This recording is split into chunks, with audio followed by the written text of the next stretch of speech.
Why startup? खुद का business क्यों? काफ़ी सारा कारण हो सकता है, उसमें सबसे पहला कारण रोज़गार का ज़रिया बढ़ाना, दूसरा रोज़गार करने की चिंता से बाहर निकल जाना, फाइनेंशियली फ्री हो जाना, ज़िंदगी में और भी बहुत सारे चॉइसेस लेके आना, खुद का बॉस बन जाना। मेरा नाम नीलाब्ज चक्रवर्ती, मैं कंपनी सेक्रेटरी हूँ, सर्टिफाइड फाइनेंशियल प्लानर हूँ और साथ ही बिज़नेस कोच भी। मैं अपने टीममेट्स को हेल्प करता हूँ कैसे ज़िंदगी को और बेहतरीन तरीके से और ज़िंदगी में रोज़गार का ज़रिया कैसे बढ़ा सके, वो भी एक टाइम टेस्टेड प्रूवन सिस्टम के ज़रिए। आपके सामने अभी स्क्रीन में एक ग्राफ दिख रहा होगा, ये ग्राफ है आपके रोज़गार और ज़िंदगी का। हम लोग बचपन से पढ़ाई करते हैं, पढ़ाई करने के बाद डिग्री लेते हैं और उसके बाद नौकरी में जाते हैं और कुछ रोज़गार करते हैं और फिर रोज़गार बढ़ाने के लिए या तो नौकरी बदल लेते हैं या प्रमोशन मिलता है। और फिर धीरे-धीरे रिटायरमेंट की तरफ आगे बढ़ते हैं और रिटायरमेंट बेनिफिट्स कुछ मिल जाता है और जो जिसको इस्तेमाल करके अगला ज़िंदगी हम लोग बिता देते हैं। लेकिन अगर साथ ही साथ वही बिज़नेस करते हैं, सक्सेसफुली अगर प्रोफ़ेशनल तरीके से अगर बिज़नेस करते हैं, तो बिज़नेस का रोज़गार का ग्राफ कुछ इस तरह से बढ़ता है आगे। अगर दोनों एक साथ करते हैं तो कैसा रहेगा? तो फिर बिज़नेस का शुरुआती दौर में जो रिस्क होता है, वो सारा फेस करना नहीं पड़ता है। तो इस तरह से रोज़गार बढ़ा सकते हैं। लेकिन नौकरी करते-करते कैसे रोज़गार करें या फिर कोई और बिज़नेस करते-करते ये बिज़नेस कैसे करें? आइए चलिए देखते हैं एक स्टोरी के माध्यम से। ये स्टोरी है रे क्रॉक नामक एक इंसान का, जो नौकरी करते हुए अपना रेस्टोरेंट का बिज़नेस ओपन किया और करने के बाद देखिए उनका काफ़ी अच्छा खासा प्रॉफ़िट हो रहा है। तो फिर वो अपना बिज़नेस को एक्सपैंड किए, एक और ब्रांच ओपन किया और एक मैनेजर को बैठा दिया। लेकिन मैनेजर को बैठाने के बाद देखिए उस ब्रांच में 60% से ज़्यादा प्रॉफ़िट नहीं हो रहा है। तो उनको डाउट हुआ, वो खुद मैनेजर की जगह पे गए।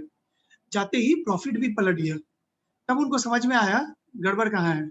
गड़बड़ है जॉब मेंटालिटी से बिज़नेस नहीं हो सकता है। तो फिर वो घर आए, आके अपने रिश्तेदार दोस्त वगैरह सबको बुलाए और बुला के ऑफ़र किए। बोले कि देखो तुम लोग तो जानते हो मेरा बिज़नेस अच्छा खासा रन हो रहा है, तो मैं चाहता हूँ तुम लोगों को सिखाना, जिससे तुम लोग भी रोज़गार बढ़ाओ और साथ हम लोग मिल के रोज़गार करें। ज़्यादातर दोस्त उनको छोड़ के चले गए मज़ाक उड़ाते हुए। उनकी वाइफ़ भी उनको छोड़ के चली गई ये कह के कि अगर कस्टमर को मालिक बना दिया जाए, तो फिर कस्टमर कौन रहेगा? लेकिन बचपन का एक दोस्त नाम अर्थर, वो बोले, "I trust you, I believe you. बोलो क्या प्लान है तुम्हारा?" वो बोले, "मेरा बस 2 ही कंडीशन है। पहला कंडीशन है मैं जिस तरह से रोज़गार करता हूँ सारा ट्रेड सीक्रेट बता दूँगा, सिखा दूँगा, तो जब तुम प्रॉफिट कमाओगे, प्रॉफिट का 98% तुम रखना, 2% मुझे दे देना। और दूसरा है मैं जो सिखाया, वो किसी और को तुम नहीं सिखा सकते हो। अगर कोई सीखना चाहता है तो मेरे पास लेके आना होगा।" तो दोस्त बोला, "हाँ, बहुत अच्छा प्लान है। सारा प्रॉफिट तुम मुझे ही दे दे रहे हो। अच्छा है, इससे बढ़िया क्या हो सकता है?" तो मैं राज़ी हूँ।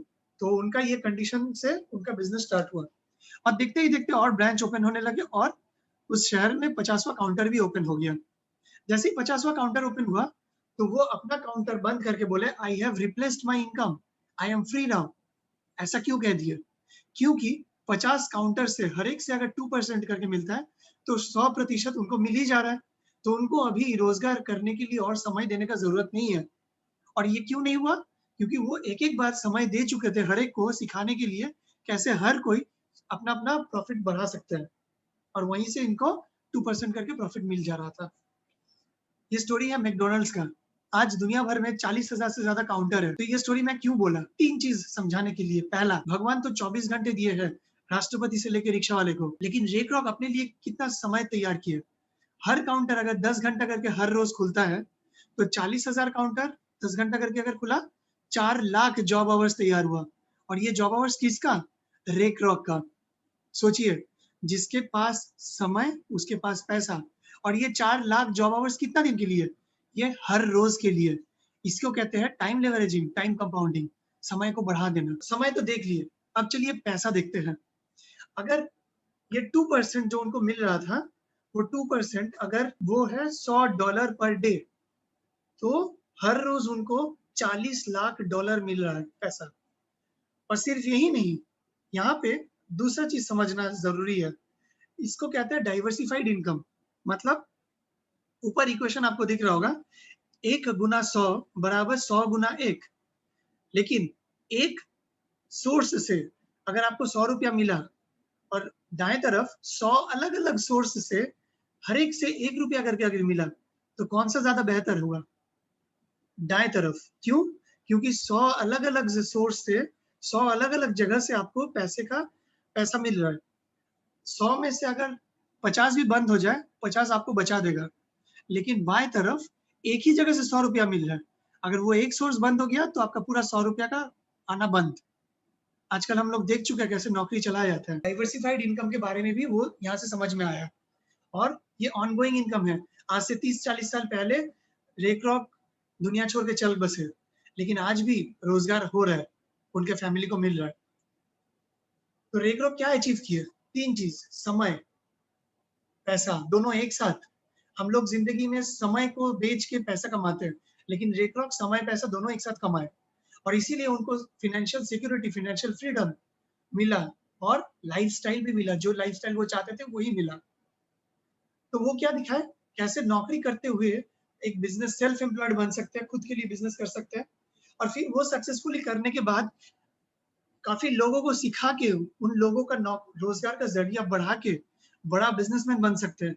और जब बड़ा बिजनेसमैन बने तब तो इन्वेस्टर बन ही सकते हैं। लेकिन हम लोग सब कुछ जानते हैं कि स्टार्टअप में फायदा है, लेकिन फिर भी हम लोग स्टार्टअप में जाना नहीं चाहते। क्यों?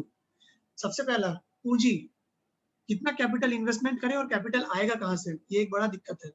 जितना कैपिटल लगाए उतना ज्यादा रिस्क, जगह का दिक्कत, एक्सपर्टीज हायर करना पड़ेगा, मार्केट कौन सा मार्केट में बिजनेस करे और कंपटीशन तो बहुत ज्यादा है।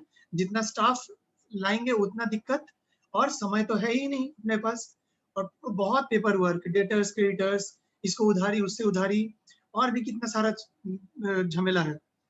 अगर ऐसा कोई बिजनेस मिला जहाँ पे ये सारा झमेला ना हो तो क्या हम उस बिजनेस को सबसे अच्छा बिजनेस बोल सकते हैं? मेरे हिसाब से तो जरूर। और अगर ऐसा मौका किसी को दिया जाए और कहा जाए क्या आप अपना रोजगार बढ़ाना चाहते हैं, तो हर कोई बोलेगा हाँ बढ़ाना तो चाहते हैं, लेकिन हम लोग तो हर किसी के साथ काम नहीं कर सकते। तो हम लोग चुन लेते हैं ऐसा लोग जिन लोग अभी इसी वक्त कोई और मौके की तलाश ढूंढ रही है। हम लोग ऐसे लोग ढूंढ लेते हैं जो वादों का पक्का हो, जो जो कमिटेड हो। हम लोग ऐसे लोग ढूंढ रहे हैं जो खुद का डिसीजन खुद ले सके। अगर वो कहते हैं कि मामा चाचा किसी से डिस्कस करके बताएंगे, तो फिर मामा चाचा उन लोग से ही डिस्कस करना बेहतर होगा। और ऐसे लोग ढूंढ रहे हैं जो हर रोज 2 से 3 घंटे इन्वेस्ट करने के लिए राजी हो। किस लिए? खुद को अपग्रेड करने के लिए, खुद को और अपडेट करने के लिए। अगर आपको लगता है कि आप ये सारे पॉइंट में क्वालिफाई करते हैं, तो जल्द से जल्द आपको जिन्होंने ये वीडियो दिया है, उनसे इसका अगला वीडियो मांग लीजिए। धन्यवाद।